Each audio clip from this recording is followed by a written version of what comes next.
GM, and welcome to the Non-Fungible Creator Show, part of the Web Radio Decentralized Media Network. This is your host, Non-Fungible TC, Non-Fungible Today, and Non-Fungible Tomorrow. And in this episode, I'm really excited to have Vasa on the show. He is currently the lead developer at OpenSea Pro, before he was at Gem.XYZ. So he will share with us his journey in Web3 and also innovating the NFT space as a developer. So welcome, Vasa. Pleasure having you, GM, and congratulations on the launch of OpenSea Pro like a week or so. So before we begin, I know that you used to study engineering physics in Delhi, but you dropped out, and I know that there's a really interesting story in that. So can you share more about your background before entering the Web3 space? Yeah. First of all, glad to be here. And I guess like there's like a good story behind like how like even sort of I landed into like the Web3 space because like yeah, like this was like a predominantly like very programming specific space, and like I never even coded like until I was 18 or something.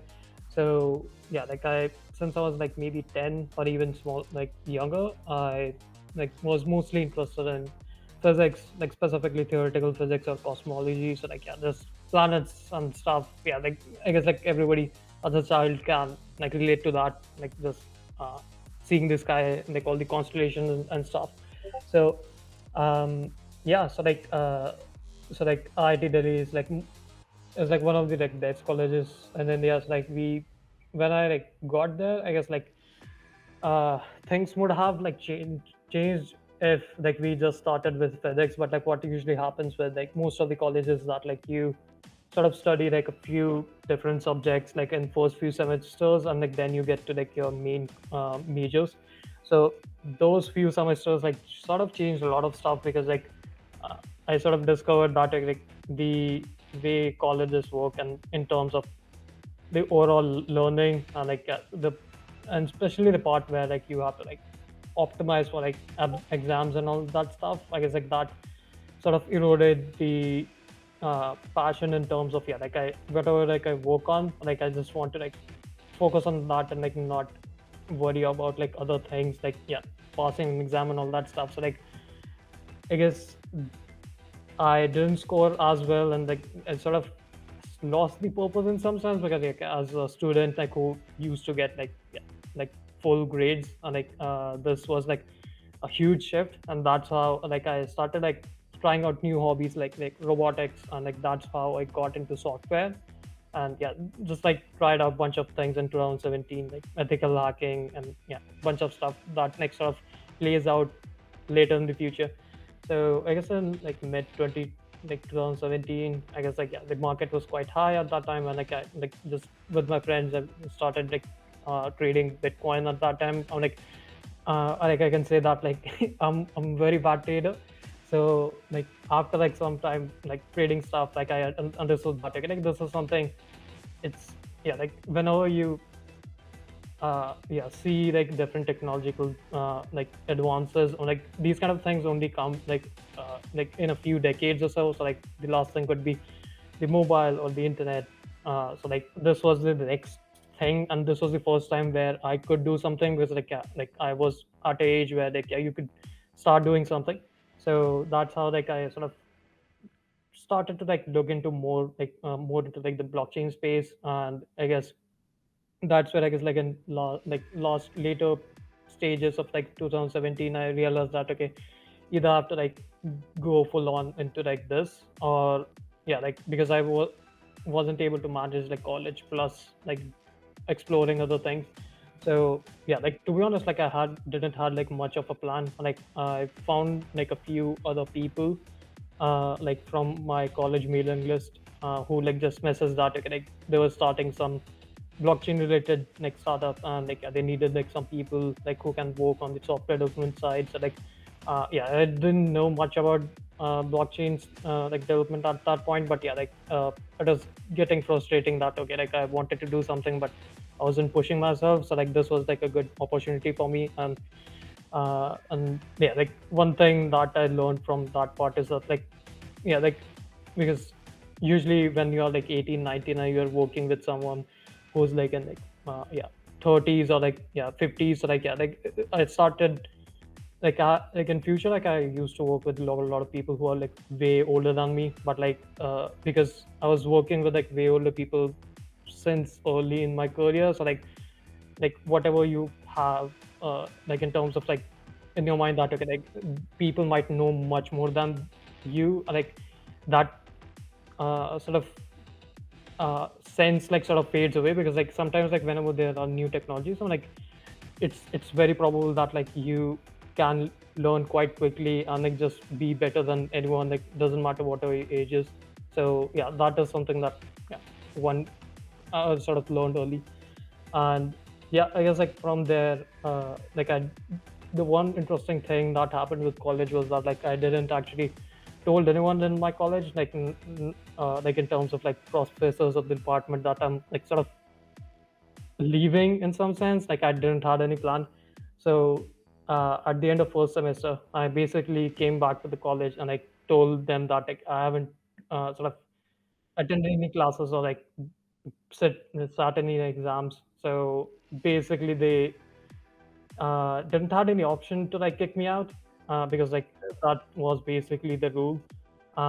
So I sort of like use this rule to like get more leaves. So like I never like at the starting of the semester I basically didn't told anyone, and at the end of the semester I would just go then and basically say that I didn't attend any classes. So like that way I was able to like get a leave for like an year or so. But after 18 months I thought that okay, like because the startup was like uh, going good, but like yeah, like it wasn't the growth that I was expecting. And also uh, because like I was still young, like I wasn't the one making the decisions there, and like I as like a young person, like you want to take like a lot more risk than like someone who is 50. So that wasn't working out. So like I sort of came back to college because like I want knew that okay, like if I don't keep myself busy, I'll just get desperate and like take up a shitty job. So yeah, that's why I like sort of went back. And like and since 2018, I guess like one thing I've been doing is like because like I'm learning new stuff, like I wanted to like sort of share this knowledge with like people. And since then I've been like writing quite extensively, like with like different publishing partners like Hackanoon and like various like publications on Medium. So like that I did that like for at least 2 to 3 years, like as long as I could like had like find some time to like write about uh, different stuff, like mostly in the IPFS ecosystem. So like I guess like that's where I got started into like the open source programming. So uh, basically wrote a lot of documentation in terms of like not documentation but like yeah uh, articles which help developers to like yeah basically tutorial and stuff. So that's how I sort of got into like the IPFS, and like then eventually I found my way into crypto. Yeah, I think it's really interesting how you use your time when you kind of like dropped out without letting anyone know Yeah. to explore some other different fields, other industries, Yep. so you're able to equip yourself. So I was just very curious, like how does a engineering physicist end up working in NFTs, right? Or how do you first came across NFTs? Yeah, I guess like sort of knew about NFTs since like when like CryptoKitties came in, because like I was still in the space then, but like it I wasn't too much into this space. So yeah, like this was something like I found it interesting, but like I sort of never like dived into like too much. But yeah, I guess like within that period of like say 2017 to like mid 2020, I was like mostly working with, as I said, like within the IPS ecosystem, just like contributing like into the open source space. And I guess like in mid 2020, like that was the time where like I had like an year of college left, and I was yeah basically as I left the previous startup, I was trying to find okay like what's the next thing I should do. So I was spending time with like yeah like different projects I could like work with and like try and find okay like new things I can uh, work on. So like that's where I because like I guess like around that time mid 2020, like DeFi was taking quite off. So like I started like looking into this, like especially like the concept of like having the DeFi Legos. And that was quite interesting because like this is like something that mixes like open source with like economics, because like it's, yeah, like open source finance in some sense. So like that was quite interesting. So like I was like working with one of uh, friends from Gitcoin. So like they were like working on like some AMM swaps. So like in order to understand like the project, like I sort of started looking into the ecosystem, like specifically curve finance. And as we know that curve finance is like written in Viper and not Solidity. So like because like we already have like very good features for Solidity, so not features but like learning resources like crypto zombies. So like you can basically create games to like, yeah, learn how to write programs in Solidity. So I guess like Viper was like missing those kind of like fun resources. So like as I had spent like a lot of time like writing these kind of resources, I thought, okay, like why not like build a game like where you can like learn Viper, why you can create a Pokemon game. So like I guess it's still live. So like now like Viper Lang actually maintains it, but like that was an interesting thing how I got to meet like two of the maintainers of Viper Lang.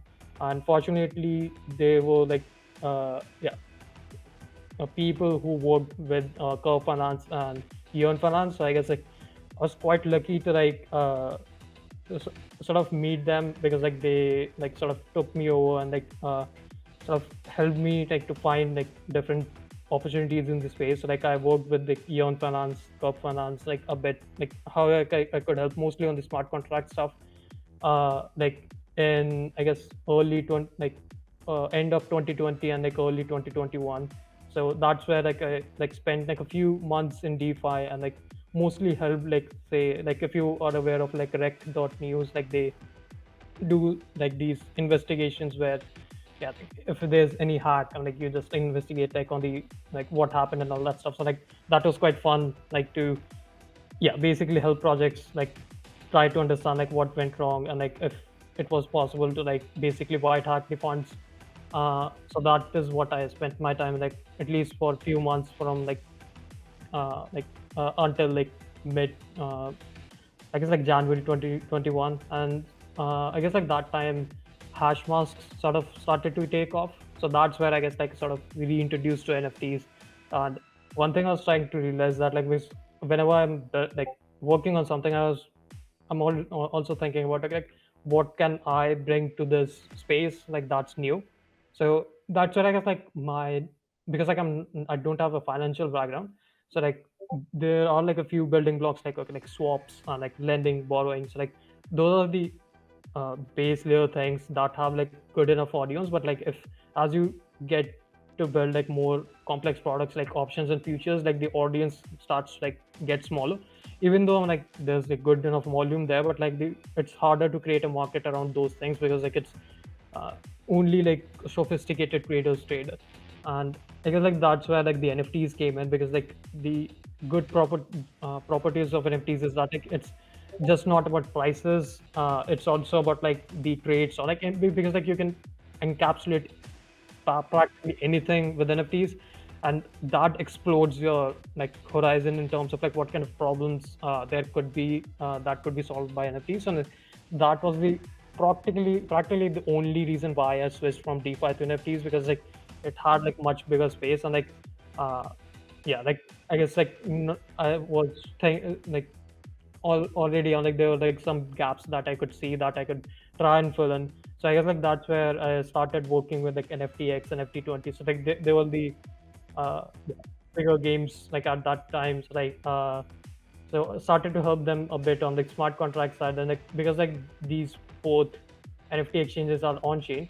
So one easy thing you could do is that like if both of these protocols have the pools for the same NFTs, you can try and arbitrage them.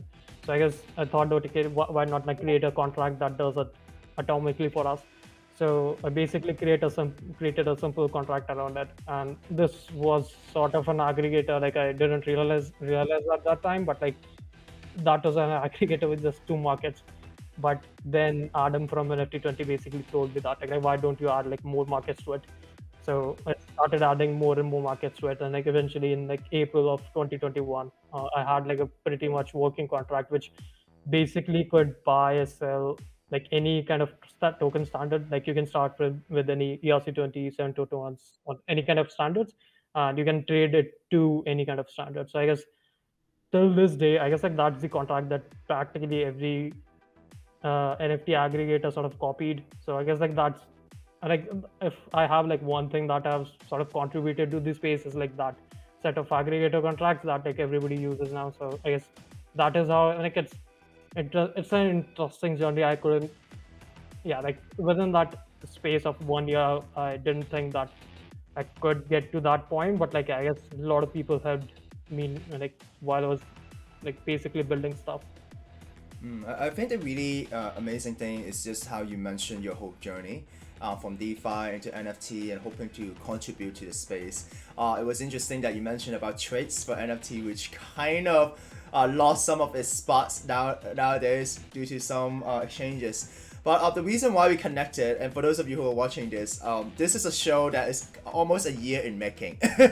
So I kind of connected with Vasa like a year ago, and the reason why I know about him is because I was looking at Gem.XYZ, and back then it was kind of like a hype of the NFT bull market. And then one of the things that you guys were contributing to the space is gas saving. Like you were able to make a smart contract where you can sweep stuff and then you could save gas by using your platform. And that's how we kind of connected. So this video is almost like more than a year ago, which you kind of mentioned that was one of the early videos that shared about Gem.XYZ. And at the same time, the reason why I connected is, Vasa, huge developer influencer, I would say. But what I really appreciate that what you do is that on your Twitter, you basically do a lot of troubleshooting, right? You even have this building OpenSea Pro DM24x7 for support, right? So I was just wondering, as a lead developer, you are actually very active in the space, and it seems like Gem.XYZ back then, the effort that you spent in putting time into Gem.XYZ, helping other people with Gem.XYZ, like what motivated you so much to spend so much time with Gem.XYZ? Like, do you have a special relationship to it on top of being just a lead developer? Yeah, like I'm one of the co-founders. We started with like three co-founders at some point, when we started, like in, I guess, uh, October or November of like 2021.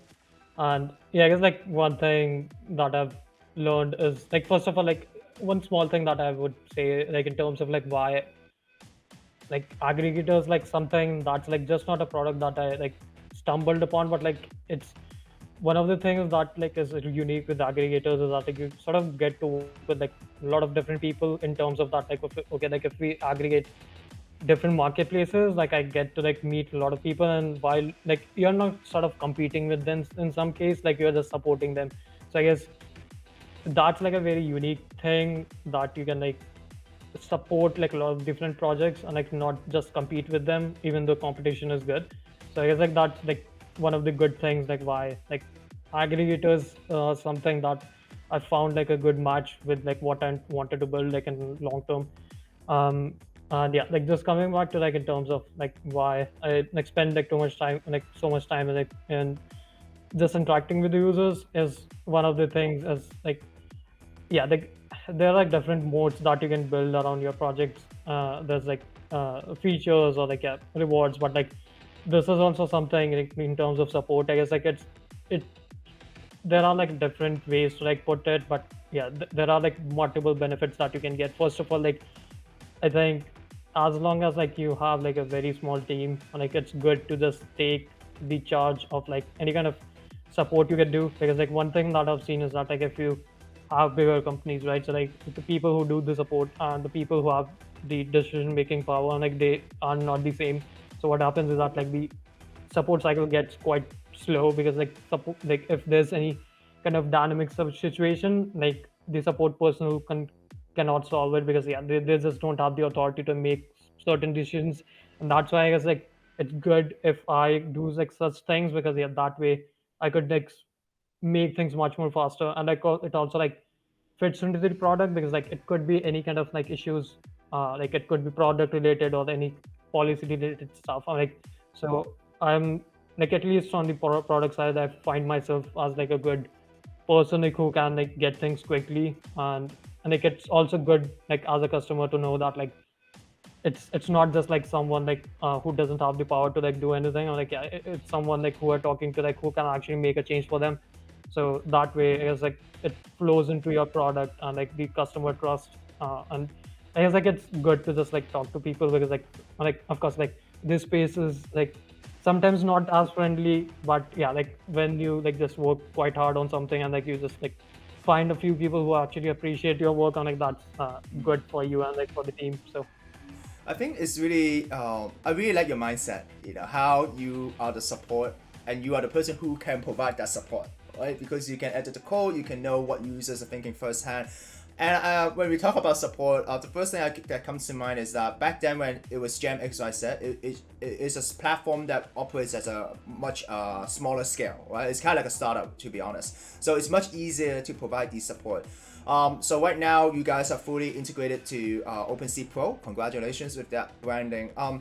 Has anything changed from a support or developer standpoint? Was there any difficulty or challenges or something that you learned throughout this whole integration of being acquired by OpenSea and then in the end building OpenSea Pro? yeah, because like I would say like there are like a few things that have to be changed, and like as you like grow as a company, or like it wouldn't matter like if we were independent or like with OpenSea, and like there are like few changes like that have to be made like as you go progress in like your journey. But like there are few things that you would like to maintain in terms of like your culture within the team, because like if that starts to break, then yeah, like you sort of lose like why you started the company and all that stuff. So I guess like the main things are just like yeah, like having a small agile team like who can work like yeah, just like not working just for like sake of it, but like actually working because like yeah, they can see that like they have a good impact. And like one interesting thing is that like most of our team members have never met each other or like even have seen each other. Like this is why like some people might would see me for the first time, because like I usually don't talk in videos because I find that distracting. But most people on the team might not have even seen me. Uh, so Thank you so so much like for showing your face. like it's interesting that like how like because like running a protocol that has like done more than like $1 billion in trades, and like never even having met like any one of your like sort of team members is very unique. And that's why I guess like one thing that we have sort of learned is like how to like run this kind of team structure, because like it's a combination of accountability and like so for example like if you have like a team member, uh, first of all like they if they you want them to like work as hard as they can, first of all like you need to like give them skin in the game in terms of okay like more of sort of responsibility within the product, that okay they can own a big part of the product and like feel that like whatever they're working on actually makes like a big difference in the product.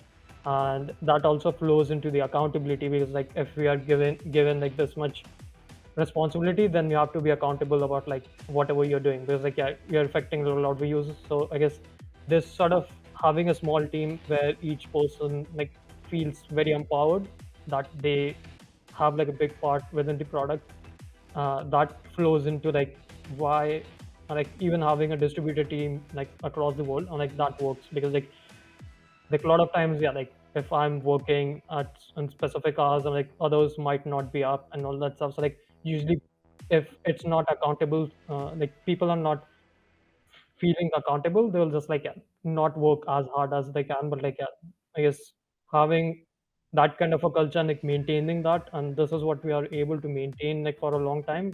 I guess that is something that has to be preserved, and like doesn't matter like whatever the team size is. So yeah, I guess like that way we have been. That's the only thing that we don't want to change. But I guess over the years, like over the past year, I guess like we have gotten better in terms of yeah, like we got more resources to execute on like anything that we can. Then we with OpenSea brand, and like of course like right now the market is quite skewed between traders, but like OpenSea has like a bigger brand with retailers. So I guess like as soon as the market sort of gets opened up, yeah, I guess like we'll get a lot more attention, and like yeah, that's something that we need to like prepare for like in coming months, years. Yeah, I really appreciate how you talk about accountability and really taking ownership of the product, right? Because that's something I see in you. Like I'm not sure if people know, but you are based in Asia. But when you send me your working hours, it's actually U.S. time zone. So Exactly. I really like how you don't just really talk about it, right? You walk the walk, right? You walk the talk, I would say. So in the beginning of the interview, you kind of mentioned that you entered the space because you want to make a difference. You want to contribute to the space. Right? The NFT swapping thing is something that you contributed with a smart contract. And first of all, I will have to say congratulations on the Gemesis drop. This is like the accumulation of the efforts that you guys had with the Yep. journey that you just mentioned. And as you mentioned, it's not easy managing a team of people globally that haven't seen each other, and the accountability, how much money you guys are managing on a daily basis. So I just want to say that based on the minting numbers, right, there's 180,000 people who could mint, which kind of means that back then in Gem.XYZ, you served 180,000 wallets, right? So as a developer, how do you feel? Like, do you feel some sort of accomplishment that, hey, I was able to serve so much people was able to save a lot of gas using our product? But would you also say that it's kind of like a bittersweet thing, right? Because now the Gem.XYZ branding is gone. It's now OpenSea Pro. As a developer, having to say goodbye to your baby, what do you think? How are you feeling right now?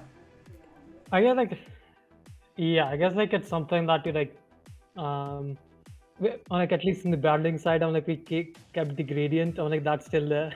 But I guess like at the end of the day, like of course, like it's a trade-off that you would take because like if you like introduce that like branding with because like even if after like doing the rebrand, we found out that okay like a lot of people they didn't even know that okay like Gem is a part of OpenSea because like yeah, a lot of people just came after like Blur launch and like yeah because like there was like a lot of farming going on, so most of people was just not aware at all that okay this has like some relations with OpenSea. But yeah, I guess like as I said, as long as like we are able to like maintain that accountability in the team and like just the fun of actually working and like innovating in the space, that is like what I care about, to be honest. Like, and another thing is that like with like first of all, like I never thought that I would be able to impact like as many users as like there are like in the mint, because like when I was like maybe 18, 19, like was just building Android apps, and even when thought of okay like 5,000 downloads or something was like a huge deal for me, but like this is like even bigger.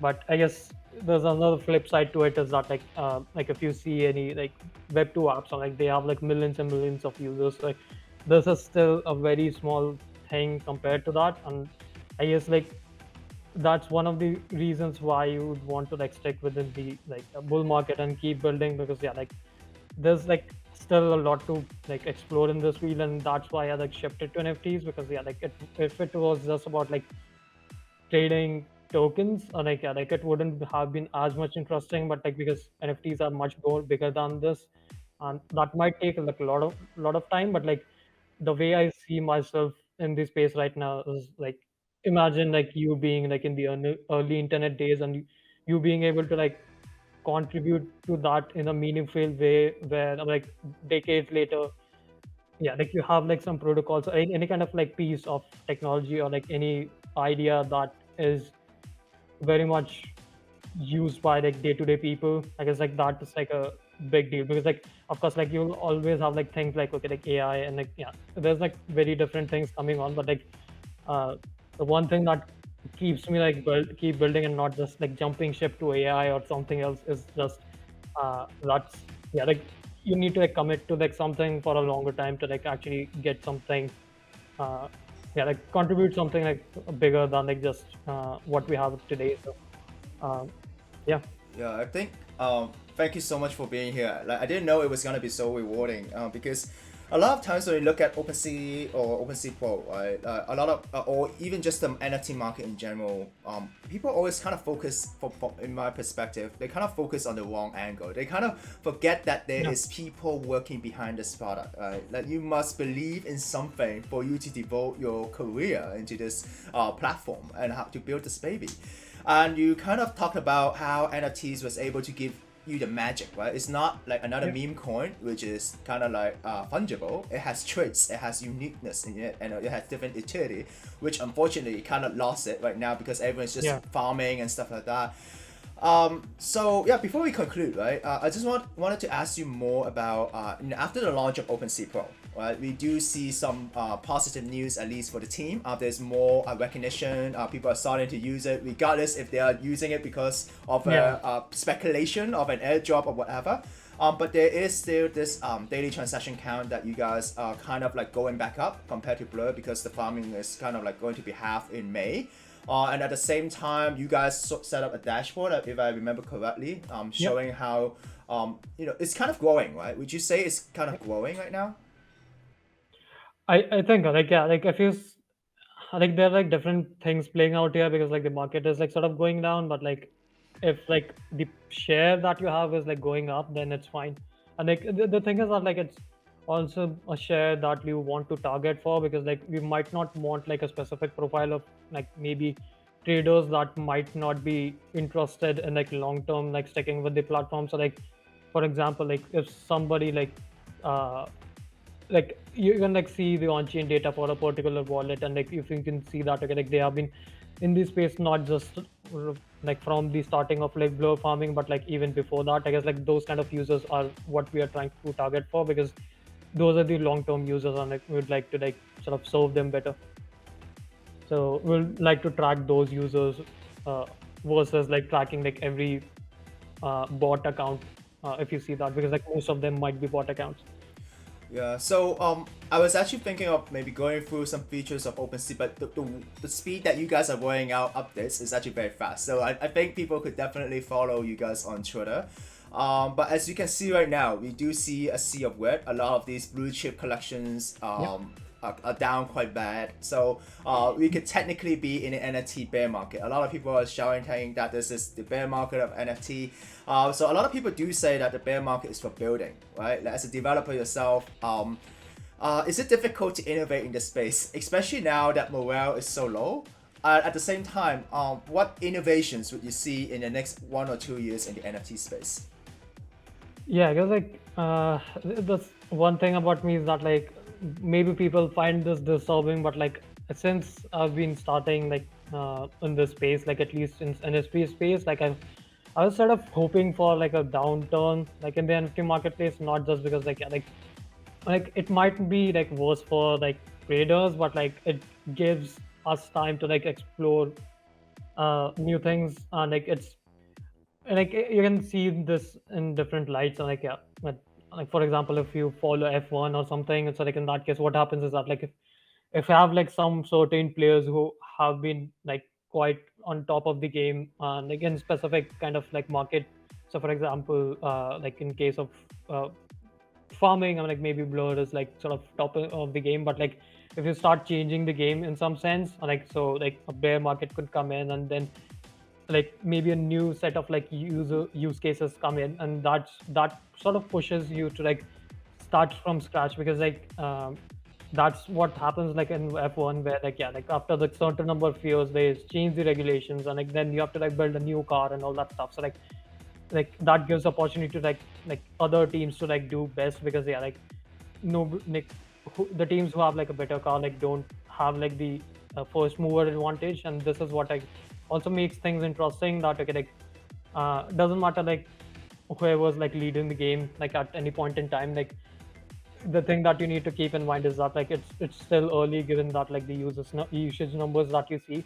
So there's like multiple years to decades to like come ahead. So that's where I guess like there's a lot of unexplored space that's there. And I guess like with the downturn we'll have like a bit more breathing room to like test out like new things because like yeah like NFTs can be like much more bigger than just like high frequency trading. And I guess like OpenSea Pro sort of has to work on that part like most of the time because yeah like we like serve the pro traders, but like we also want to like experiment with like other things like that could be a lot of in like gaming side or like anything else like that we find interesting. The main problems is that like with the Ethereum like the gas is quite high, so like any kind of like novel in experimentations sort of work out like a bit, but like in bull markets, because like people are willing to like pay and sort of test out those things. Uh, and this is like one of the things that I say is like innovation doesn't happen in a void, because like people, what they do is that like they see, okay, like while people be wasting this much in like this space, and I guess like we can all understand that like of course like lot of this is like sort of powered by greed, but like this also happens in like every new innovation, or like you can see in the internet AI, like yeah, any kind of like innovations that you can see, and like there will be like a small period in time where like people will just try to make as much money as they can, but that money is also sort of important like in terms of like subsidizing like any kind of like innovations that you would want to do. Like this is like similar to like what SpaceX has been doing it, because like Elon and like all these like billionaires or like people might be hating them, but like they are the ones like putting their money to like yeah build these like rockets and stuff, and like maybe like a half a century or a century later we can see, okay, like yeah, even if that seemed wasteful for a few people, but like yeah, that's like subsidizing a growth that yeah like normal people wouldn't, because like these things are not economical today, but in future like these might be. So like I guess that's where I guess like you might see like more experimentations with like side chains, or like anything that's like a roll up based model where you can shift the liquidity from Ethereum to like say like the Coinbase, like the base chain that they have. So like yeah, that way you can like sort of include many more users, because like it's much more cheaper to like experiment with new stuff and like onboard much more users, because like it's cheaper to operate on. So I guess those kind of things might take some time, because like with regulatory issues, or like as we already know like what all stuff is going on. But yeah, I guess like there's a lot of improvements in terms of like economical viability and like the room to experiment with, and also like regulatory clarity like between the countries, like that needs to improve like a with like a few years or like a decade, so that like we can like make things mainstream and like safer for like the general audience. So I think our time is almost up. Before we end, is there anything you would like to share, or was that kind of like a conclusion statement? Yeah, I guess like I would say like that was a more of a conclusion statement. Okay, thank you so much, Vasa. Really appreciate you for coming up here and sharing like the hard work of the teams behind the platforms that we use and sometimes Yeah. take for granted. Please building, please, as you said, develop and innovate more in the space. We need that to really onboard more people. So for those of you who enjoy the content, remember to like and subscribe. Remember to look at the description box below, or follow Vasa and see what they're building for OpenSea Pro. So Vasa, thank you so much, and bye bye. Right.